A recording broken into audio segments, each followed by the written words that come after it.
चंचल और कमल दोनों एक रेस्टोरेंट रूम में बैठे थे और साथ में बैठे थे उनके मम्मी पापा। कमल के भी मम्मी पापा और चंचल के भी मम्मी पापा। दोनों ने तय किया था कि रिश्ता तय कर देते हैं, लेकिन रिश्ता तय करने से पहले वो दोनों एक दिल्ली के एक अक्षरधाम मंदिर में मिले थे।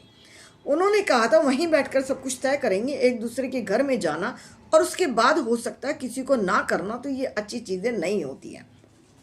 कमल और चंचल दोनों एक ही कॉलेज में पढ़ते थे और चंचल ने कहा था, देखो मेरे मम्मी पापा ने मुझे बड़े प्यार से पाला है और मुझे अपने प्राइवेसी चाहिए, मुझे अपना बेडरूम चाहिए, उसमें एक एलईडी चाहिए, मुझे अपनी एक स्कूटी चाहिए।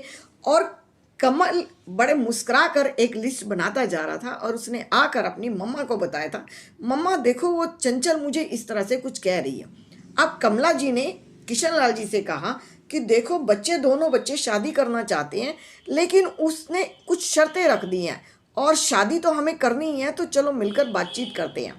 किशन लाल जी मुस्करा दिए थे और किशन लाल जी ने भजन लाल जी को इनवाइट कर दिया था कि चलो आज अक्षरधाम मंदिर चलते हैं और वहीं बैठकर कुछ चाय नाश्ता करेंगे और बच्चों के बारे में कुछ बातचीत करेंगे।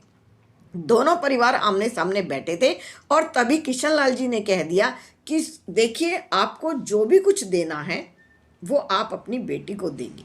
तभी भजन लाल जी ने कहा कि मेरी बेटी बहुत ही होनहार है, बहुत होशियार है और नोएडा की एक कंपनी में काम करती है और बहुत अच्छा खासा कमाती है, लेकिन मेरी बेटी को प्राइवेसी पसंद है।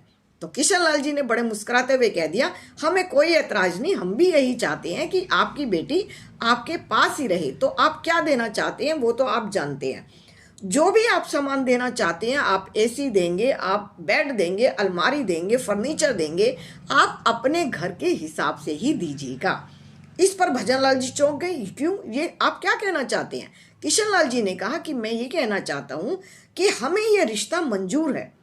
हमने अपने बेटे को बहुत ही शांत स्वभाव में रहना सिखाया है, वो कुछ नहीं कहता है, चुपचाप रहता है और आपकी बेटी शायद एडजस्ट नहीं कर पाएगी। तो मैं यही चाहता हूँ कि दोनों बच्चों की शादी कर दी जाए, लेकिन बस एक ही चीज़ चाहता हूँ कि बेटी आपके घर में ही रहेगी। तो इस पर भजन लाल जी चौंक गए, ऐसा क्यों? तभी तभी कमला जी ने कहा, देखो जब बेटी आपके घर में रहेगी तो सास बहू की कभी लड़ाई नहीं होगी, कभी तुनकबाजी नहीं होगी, और अगर कभी इन दोनों के बीच कोई बहस हो जाएगी तो आप लोग समझदार हैं, आप लोग इस बात को यहीं के यहीं सुलझा लेंगे। जब हमें रिश्ते को मंजूर नहीं है तो आपको इसमें क्या परेशानी हो रही है?